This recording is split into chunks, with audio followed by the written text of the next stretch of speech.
All right, what's up, guys? Welcome back to another episode of the Growth by Shawn podcast. It's been a minute here, but I am rolling with Nikki O'Dea today. So, Nikki, thanks for coming on. I'm excited to chat with you.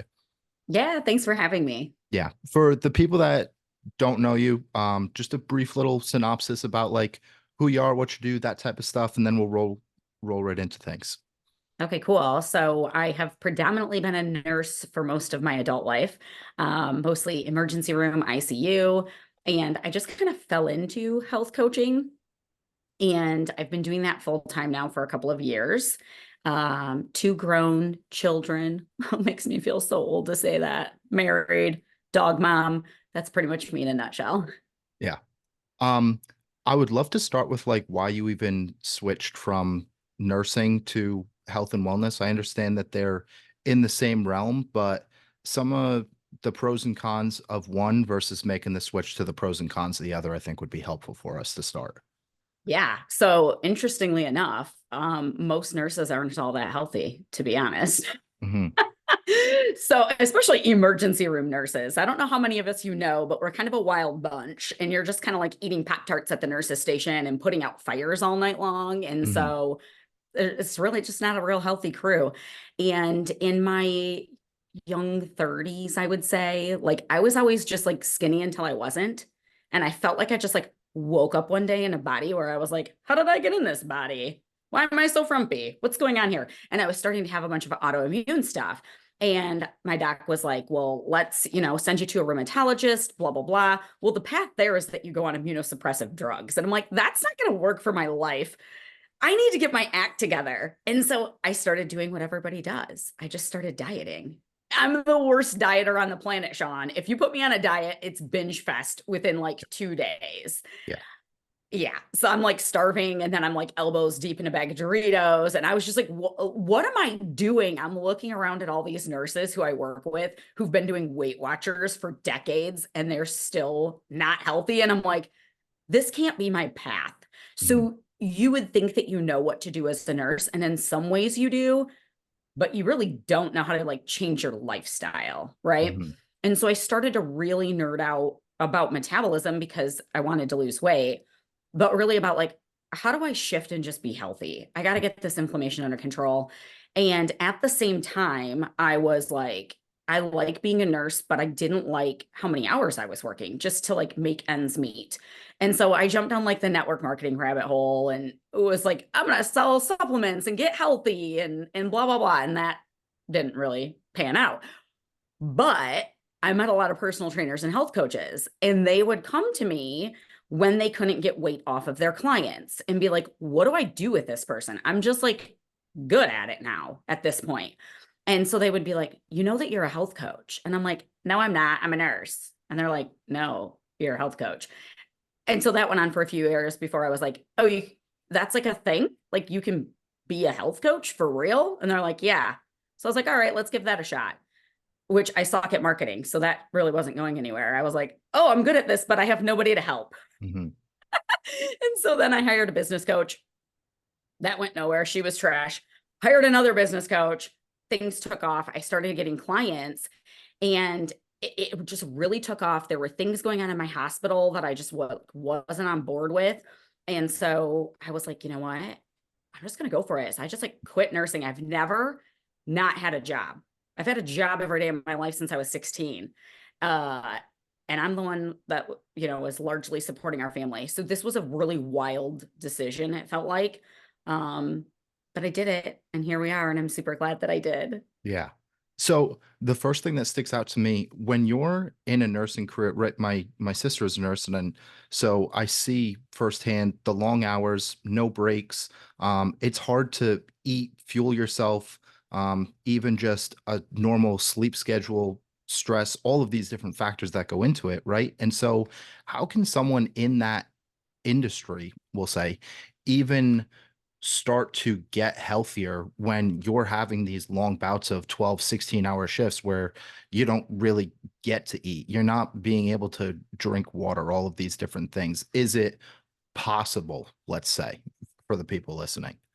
Yeah, it is possible. So Hmm. when I started in to like really improve my health, I was working night shift in the ER and working a ton of hours. So I totally get the struggle. And it's like, you get home and you just like, your brain is off, right? And let's be serious. If I'm charge nurse in the ER and there's 3 ambulances that need a room, but I don't have a room because I have an 8-hour wait in my lobby, and the guy in room 1 keeps coding and I haven't had a break, and somebody rolls in with hot donuts, do I give a shit that I want to wear a bathing suit in 3 months? Mhm. No, give me the donut. So much of it is mindset and Mhm. stress management and just being so intentional. And so it's like a lot of nurses work long 12-hour shifts. It's like you got to take every opportunity on those days off that you do have to meal prep. Sounds boring, but like Mhm. keep it basic. Make your food for like your whole upcoming stretch. Or make things that are so simple. You can do it after a 12 to 16-hour day, even though your brain's fried. I at that time had to keep like the healthiest processed food options that I could have. I call them like my staples for my pantry. Mhm. So for me, it's like keep some tuna fish on hand if I need quick protein, right? Maybe some like turkey meatballs that you can keep in the freezer that can come out really fast. Just like quick protein options, because the problem is like you get going on these long stretch of days, and even if you started with the best of intentions, 3 or 4 days in, you're not remembering to take things out of the freezer. Like, so you need quick on the go things, Mhm. and keep a list because your brain's dead. That's what's going on here. It's not that you don't know what to do or you can't think it through. In the moment, your brain is fried. So I'd literally have a list of like what's in my pantry that I can quick grab and go, or I keep it as like a note on my phone. Mhm. Here's my go-to things when I forgot to plan or didn't have time. Have healthy DoorDash options, like Mhm. healthier, that you know that's what you're going to order before you're exhausted and hungry and going to the app, Mhm. because then you're not going to pick the right thing. Yeah. Like, it's just like making these conscious decisions beforehand Yeah. and not making it hard on yourself, not feeling like you have to be perfect. You are not going to get it perfect. You're Mhm. not. And luckily, you don't have to see a result. Thank you, Jesus, because I would have never got back in shape. Yeah. But like every little choice that you make in the right direction, that stacks up. So it's like Mhm. just make the best choices you can, be intentional, and make it as easy on yourself as you can. You know what? Nurses don't like to ask for help. We're going to do it all, Mhm. right? We're going to Yeah. save everybody else. We're going to Yep. save the world. No, listen, make those people in your house do stuff for you while you're busy working. Mhm. Like, recruit help. Listen, I'm in the hospital working 60 hours a week during COVID. This is what I need you to do for me at home. A lot of times people are willing to help us out, but we're too prideful to ask. There's no shame in it. Get support. Yeah. Yeah. That's a big thing. Like one intention, I mean, that's something everyone has to preach at some point, right? And then um even looking at like asking for help, that's a big thing. And then the largest part of what you're saying is that compound interest component, right? It's the zooming out. It's not necessarily, okay, what did I have just today, but what did I eat during the week, during the month, and how those little small choices add up, add up, add up, and it's plant a seed, plant a seed, plant a seed, right? And so it's, I think we can have an interesting conversation here because primarily you're working with women, primarily I'm working with men, but the excuses can be the same to a degree, where we've all heard, okay, I eat pretty healthy, right? That's the easiest one that comes top of mind. And then, well, my hormones just aren't what they used to be, or my metabolism is shot. And so when you're primarily working with women that are a little bit older and they are going through different changes, when is the time where your metabolism is actually quote unquote broken, right? You're on, maybe you need T3, a thyroid. Um, but what I'm trying to get at here is, why are most people making these excuses and what's the starting point for them? Right? That's where I'm trying to go with this. Okay, such a loaded question, Yeah, Shawn. I yeah. love it, but there's so many different angles I could take on this. So, I mean, number one is like if you have a thyroid issue, you're going to get blood work done. Your doc is going to throw you on a thyroid medication, you're going to get it in balance and you can absolutely lose weight. I work with a lot of women who have Hashimoto's, which is like an autoimmune version Mhm. of a thyroid issue, and they lose weight just fine. It's Mhm. just a matter of putting it back into balance, right? And then as far as like what's menopause. So for your Mhm. guys, it's going to be a drop in T. Mhm. For women, it's going to be like that drop in estrogen. And what I like to tell women is like, because this is what the reality is Mhm. menopause changes what's going on with your body. So you just got to change what you're doing. It does not make it impossible to lose weight at all. 50% at least of my clients are postmenopausal women who've never done any strength training, uh, or they come to me and they're like, I am doing strength training, I'm doing cardio, and I'm eating really healthy, and I'm barely eating, and I'm not losing weight. Mhm. Okay, that woman either has a metabolism issue or a consistency issue, Mhm. and we have to figure out which one it is. Yeah. A lot of times we think it's our metabolism, and it's not. It's Mhm. that we're trying too hard and we're creating binging. Mhm. And then we think those binges aren't a big deal because we're trying so hard. It's an excuse, but it's not. Like it's really like if I'm trying hard all the freaking time and I feel hungry and I feel like I'm putting so much thought and effort into it, then on those occasional times where I'm binging, I don't feel like that's really a big deal. But it's like, well, numbers don't lie. So that's when I go to tracking macros with people. I don't like Mhm. to do that if I don't have to, because it's not a way to live. Mhm. But if we don't know for sure, it's like, well, log everything for me for 2 weeks in chronometer, Mhm. be accurate, because the data is only as good as what you give me. And we know for a fact if you have a metabolism issue or not. If you're eating 2,500 calories a day and you're not losing weight and you want to tell me it's menopause, said in love, no, it ain't. But if you're only eating 900 calories a day and you're not losing weight and you're being honest with me, oof, something going on here. Yeah. So it's like get to the root of what's actually happening. Menopause for women, what that's going to do is just, yeah, it's going to slow down your metabolism a little bit, but it starts shifting where fat goes. Mhm. So if you're a woman who it used to go to your boobs and your butt, and all of a sudden it's going to your belly, you feel like, oh, my metabolism just got shot. No, your body's putting on fat at mostly the same rate, probably, but it shifted where it went. And nobody raps about big bellies. They only rap about big butts. So that's not where we want our fat to go, right? Yeah. So it's Yeah. what we're seeing and it's frustrating us, but it's like I think that's why it's important for everybody to have a coach, Mhm. even coaches. I love Mhm. coaching coaches. Yeah. They're my favorite. Yeah. Um, but because we need somebody outside of us to Mhm. reflect back to us what's true, because our brain doesn't tell us what's true. Mhm. It's emotional when you're not comfortable in your body. Mhm. Yeah. I don't know if I It's answered your question at all. Yeah, at least somewhat, right? We're trying to get to the point where over and over we continue to tell someone, hey, it's most likely not a metabolism issue. It's okay, you diet really hard Monday through Thursday, and then all of a sudden Friday, Saturday, Sunday, you're an unsupervised child at a birthday party, right? That's what happens. And so it's a really easy analogy to use because people can relate to it, right? And so when we're looking at like building something that's sustainable, like I'm more in the boat of I like to measure things, right? I don't think it's forever, but in terms of like where most people are starting out, if you're creating a budget and I asked you last month, how much did you spend? I spent about this much. It's the same thing with food. Well, how much did you eat last week? Well, I ate about this much. So personally, I love to start like, hey, let's start to track everything. Let's see like where we're actually at. Let's get some raw numbers because if it's measured, it can get managed. That's my take on it. And so, but it's not the goal to do that forever, right? I think that's Mhm. for the majority of people. So, um, I'd actually love to shift because you've already talked about how you've had two different business coaches.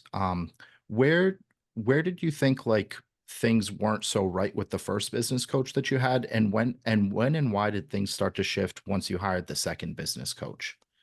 You know, the first business coach that I hired was when I was still doing network marketing, and it was supposed to be like, I have this system for lead generation. Hmm. And anybody who's run a business knows that lead generation and lead qualification are different. And really, Hmm. what she was doing was teaching you how to qualify leads.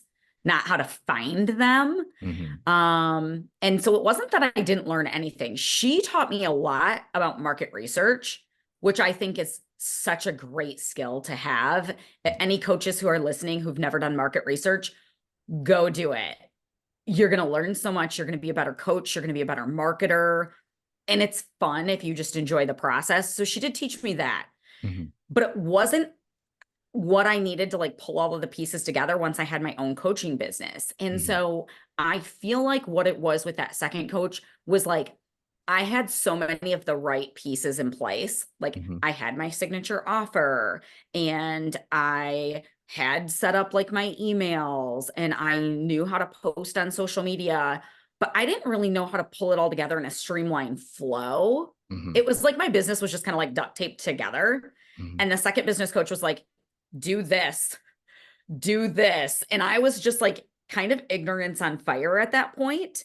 And I did what she said and it worked for me. And it was like I went from like 0 clients to like, 10, 20, 30. And I was like, oh, and it looked like it happened overnight, but it didn't. Yeah. For years in network marketing, I was learning the social media piece. I wasn't learning Mhm. anything about how to run a business, but I was Yeah. learning social media. Yeah. And then I learned the market research. And then I had a program. And then this woman came along and goes, here's your process. And that's what Hmm. I needed was a process. Yeah. So what you had learned from like even the market research network marketing, all of these things about social media, right? That's a big component to a lot of people's livelihood, how they even generate leads. Where do you see people are going wrong? Where do you think people can improve? With the social media aspect, Yeah, yeah. Because I think lead generation is the biggest thing, at least that I get in terms of people that reach out to me, right? I'm not the best social media person ever. Um, but the majority of people that I talk to that are listening to this, that are coaches, it's lead generation. That's the biggest thing that they have an issue with. so I would say what I see, I've done like a touch of business coaching. It's Hmm. not my main thing. Hmm. Um, but honestly, misunderstanding what lead generation and social media are actually for. So you can have a huge audience. Everybody wants to focus on that, right? Like Hmm. grow your audience, get a reel that goes viral. Um, those leads, if they're sitting there and they're the wrong niche for you, they're not the right target audience, they don't do anything. Hmm. So the size of your audience is almost irrelevant. It doesn't matter. Yes, you need to grow it, but it's not the most important thing. You need to be connecting with the right people, but it's literally just the lead generation piece. What are you doing to nurture them? That can be your social media too, but then also to convert the sale. Hmm. Like everybody thinks you just like make a post and then you get sales. And it's like, no, the post is there to connect with people and then you got to Hmm. give them somewhere to go. Yeah. So you got to be growing your email list. You got to, if you don't want to do webinars, do free challenges, do something to give people a taste of your work. Don't give away the whole kit and caboodle because you'll overwhelm people and they won't make any change anyways, right? But do something where you're helping people facilitate something um, because it's a noisy space. People need to know if you're their vibe or not, if Hmm. you know what you're talking about. Like, Yeah. so give them some place to go. And then you have to have a sales process. Yeah. So like all the lead generation in the world is for naught Hmm. if that's not what you're doing. But as far as posting for lead generation and stuff like that, just be so you. Hmm. Stop trying to sound cookie cutter. Like the whole like let's give people tips on posts and things like that doesn't really convert anymore. It used to, but like that information's a dime a dozen. Like Hmm. you telling somebody what a high protein breakfast looks like. You can have that kind of content sprinkled in there, Hmm. but honestly, you're gonna grow and connect with your audience so much more if you're just like real. Hmm. Show your real personality. Speak in your own real voice. Because also, by the way, once you start coaching with somebody, they get to know the real you anyways. Do Hmm. you want them to be shocked? Yeah. Like you seem this way in your posts, but then when I talk to you in our coaching calls, you're this way. You Hmm. want it to feel really congruent for Hmm. the client. You know what I mean? And so just show up as yourself, share from your heart, share when you're a mess, share when you have wins, Hmm. share a piece of what it's like to work with you without feeling like every post is supposed to solve every single problem that people have. Hmm. Now, you've also gone and built a community as well. How important do you think it is for clients to have a community in terms of their own success versus people that just work one-on-one and haven't built something like that? So I don't know if this is different depending on who you're working with. That could Okay. be the case. So I'll Hmm. just put a little asterisk in front of this. Yeah. But I'm working with women predominantly. I mean, we've had some younger clients, Hmm. but predominantly like that 35 and up range, anywhere from like 35 to 70. Hmm. And these are women who have been trying to lose weight forever. I work with a lot of professional women. Hmm. So other coaches, nurses, doctors, physical therapists. And when you think about like the pressure that we have as professionals who don't feel like we have our shit together, Hmm. it can feel very isolating and be a little bit like, what's wrong with me? Hmm. And so I think when they have this tribe, because we have this group coaching component in my program where they're on the phone every week with other women who are like them, who are other professional women who are very well accomplished. Like these are women, these aren't slackers, right? Like Hmm. they've done hard things in this world and they're like, why can't I just like stop binge eating? Or, Hmm. you know what I mean? Why aren't I doing the things? And to just have that space to go, oh, it's not just me. Oh, my brain isn't broken. Everybody's just like this. Hmm. That's one thing that I think is really important. The other thing is it means more to my clients, I think, to see other clients who are ahead of them instead of just hearing me say, this works. Trust me. Hmm. Because if you have somebody who has a legitimately slow metabolism, which is actually Hmm. pretty rare in my opinion, Hmm. but it does happen, it's a long road to boost it. Nothing's ever broken. Like Hmm. that's not, it's, there's always something that we can do, but it Hmm. takes some time and your scale ain't going down when we're boosting your metabolism. That's not how it works. So to have these other women who are like, no, I trust me. I know it seems weird that Nikki wants you to eat more food. I was so afraid. I thought my scale was going to go up, but it didn't. And now I'm losing weight. And like they have this other woman who's experienced what they have because I've never experienced that. I've always been an overeater. I do not have a metabolism issue. I have a self-control issue. Yeah. And so I think they need that camaraderie Yeah. and that tribe to change their behavior. Yeah. Um, we've talked a lot about metabolism, right? I've even had guests on the show where it's I have this free um metabolism reboot, 14-day, blah blah blah, whatever. I think it would actually be helpful if you could really share like what when someone does have a metabolism issue, what is what do you really need to do to go and fix that process the best? Yeah. So if we have to look at like what are the things that slow down our metabolism and speed it up. Hmm. Weight loss, nobody wants to say this, but this is the reality. When you lose weight, you slow down your metabolism. Hmm. Period. Sometimes it's just not a problem though. So if you weigh 300 pounds and then you go down to 150 pounds, it's very reasonable that it doesn't require as much food to maintain that body. That's a much smaller body, Hmm. right? So your metabolism slowed down, but it's not a problem. You get what I'm saying? Yep. But when you're losing weight, that metabolism starts to slow, regardless of the fact that your size has changed. There's other things at play. And how much that happens is kind of genetic. It's Hmm. kind of, well, how strict of a calorie deficit were you in? How long Hmm. have you been going at it? Are Hmm. you losing muscle? So, this is a big one for chicks. Hmm. So, I don't know if you see this with men, Shawn. I do Hmm. see it with some men that I used to coach because I did used to coach men. Hmm. But I think it's more prevalent with women. We're taught to just like not eat a lot of food. And also we don't move our bodies. And Hmm. so you're just losing so much muscle and you need that for a healthy metabolism. Hmm. So if losing weight slows it down and being in a calorie deficit slows it down, how do we speed it back up? Well, when you gain weight, it goes back up, but we don't want to do that. Hmm. When you eat more food, that Hmm. same process that slows it can also increase it. It Yeah. goes both ways. So basically you got to eat more food, but you Hmm. want to just do it at a pace where you don't want to make that painfully slow, where it's taking you 5 years. Like Hmm. you're not going to get anywhere. Come on. But you don't want to do it so fast that you're like gaining 5 pounds every week. Like you might gain a little bit. Hmm. That's okay.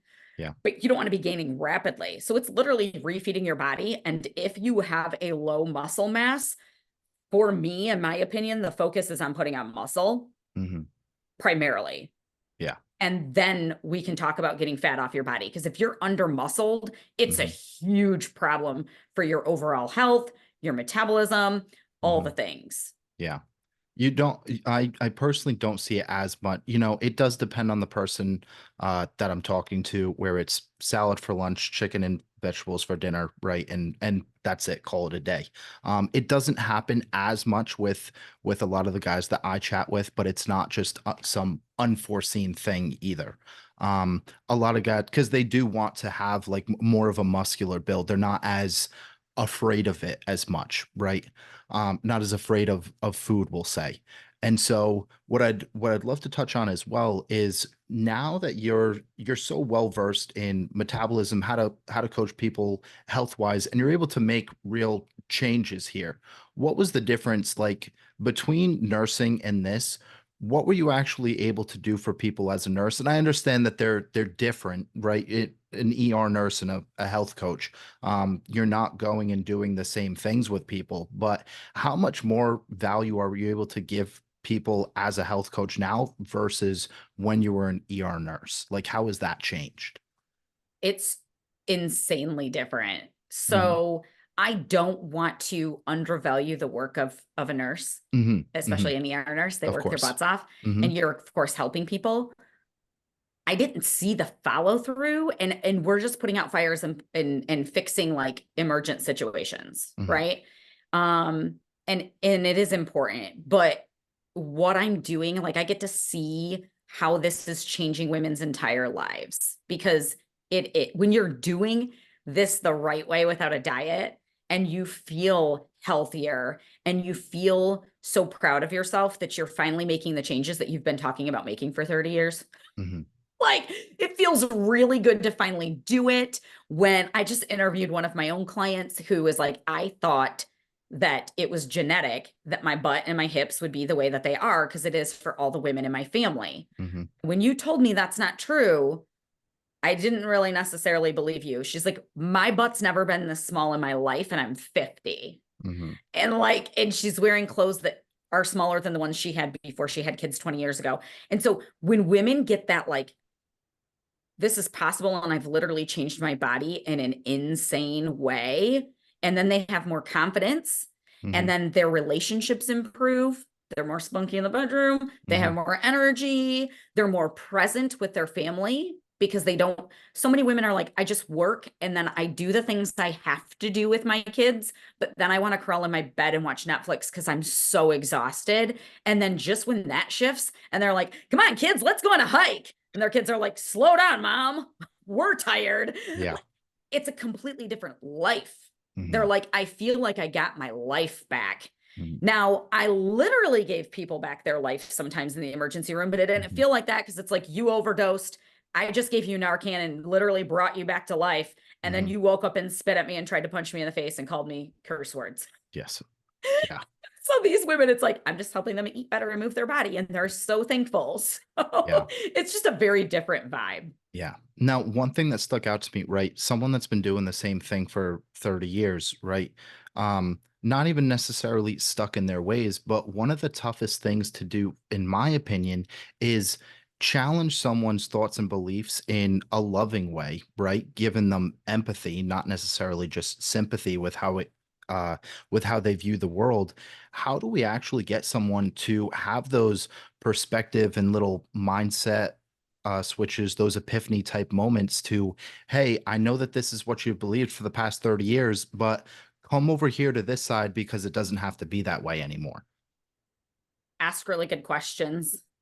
And like you said, be empathetic. I think Hmm. that this just kind of comes naturally to me because of my temperament, and also the fact that I did struggle. Like, I don't consider myself a health nut Hmm. at all. And so I think my clients kind of take things well from me that maybe they wouldn't if it was somebody who had never been in their shoes. Mhm. But regardless, even if you've never had your own struggles, you can still coach people amazingly. But it's present them the right questions. So like my favorite thing to ask my clients is like, okay, but is that true? Or like, but what else could be true? So it's Mhm. like, I don't have time to do the workouts that you gave me.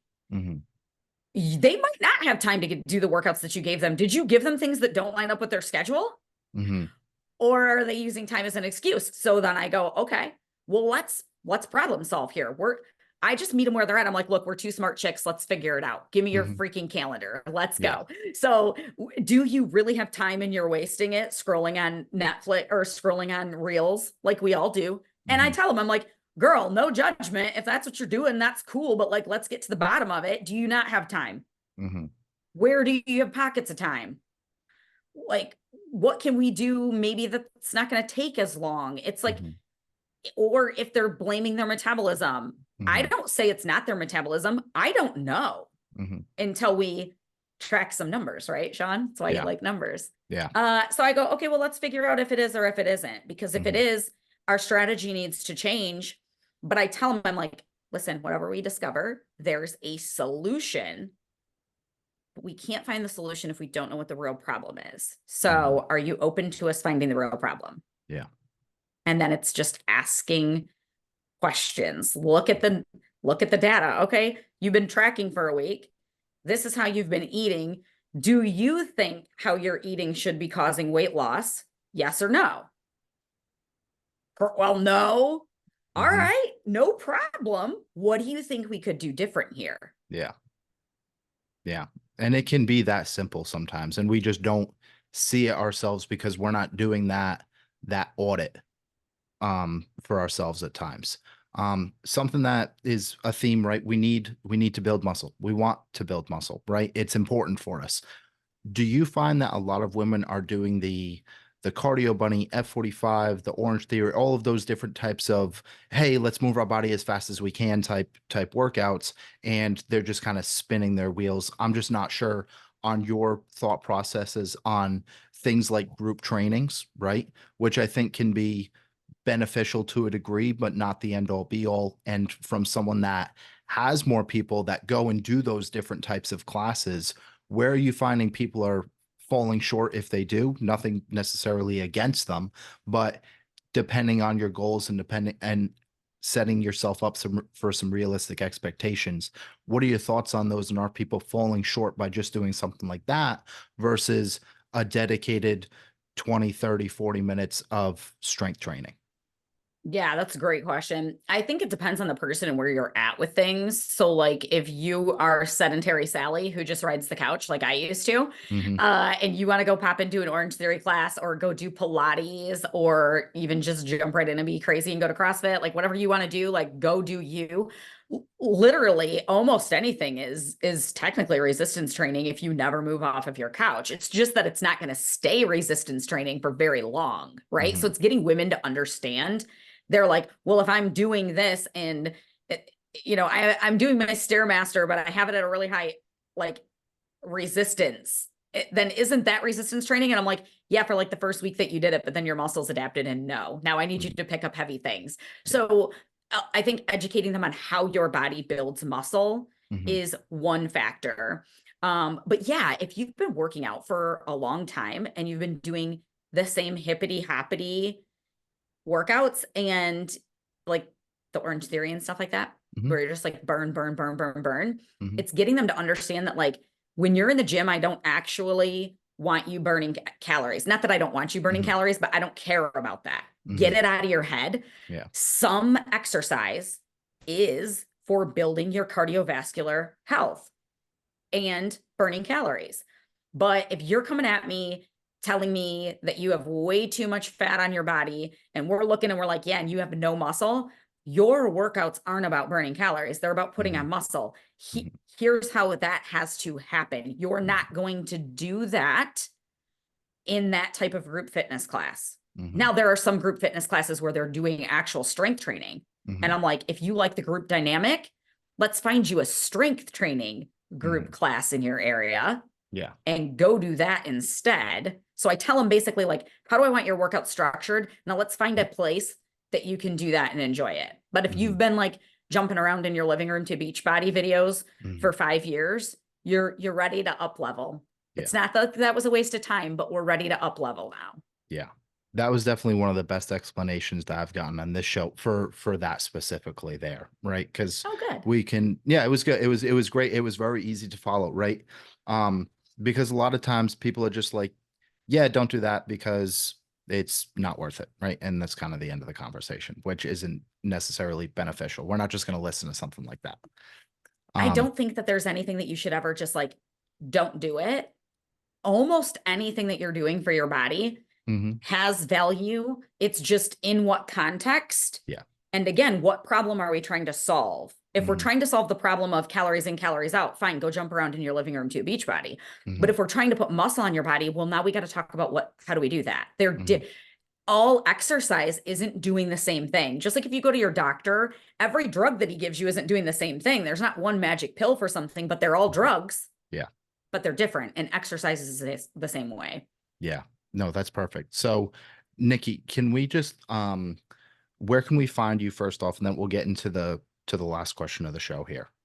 Yeah, so I'm most active on Facebook, and my Mhm. Facebook handle is N S as in Sam O P like Paul ER, because I'm not good at branding, and my name used to be Nikki Soper. So That's easy enough. Yeah, and then if you are a female and you would like to join us in my simplified fat loss group, that is a free Facebook community that I run. We do a lot of like different challenges, trainings, really good vibe in there, and any women are welcome to join us there. Yeah, that's perfect. So our last question is a question from the last guest on the show. So this is from Tristan Gibson, and Tristan asked, what is your definition of self-love? Oh, that's a thought-provoking question, isn't it? I mean, to me, it's just owning all the pieces of who you are, even the pieces that maybe you're trying to improve, and like giving yourself grace in all of it and still loving yourself. Like, I think when people go from not being intentional to switching gears and trying to become more intentional, whether it's in their spiritual life, their relationships, their physical health, all of a sudden we're actually becoming more self-aware, which is wonderful. You cannot change who you are. Therefore, you can't change any result without becoming a more self-aware person. The downside of that is, well, shit, now you're self-aware. Yep. So we see our faults then. And I think it's really important to be like, okay, well, nobody's perfect and everybody has stuff. Yeah. The people who are aware of their stuff and they're working on it, they're winning the game. So if you are holding a mirror up to yourself and you're being so honest with like where you're amazing, which is not being conceited, knowing your gifts and knowing what you bring to the people in your world is not being conceited. God gave us all gifts. Okay.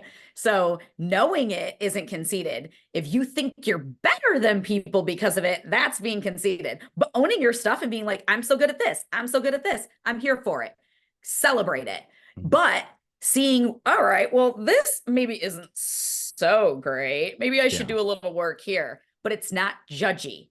It's just cool. Every single human on the planet has things that they should be improving.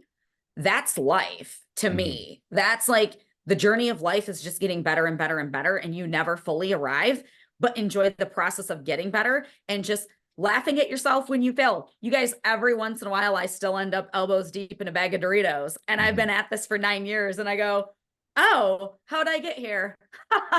Silly brain doing what brains do. Okay. And I use it as a learning opportunity for myself. And to me, that's how we love ourselves. Yeah. That's a great explanation. And especially with like the self-awareness component too, right? I try to use a visual of if I gave you a map and said, hey, this is a map to Missouri, right? But the first thing that you need to do when you're given that map, you need to know where you are.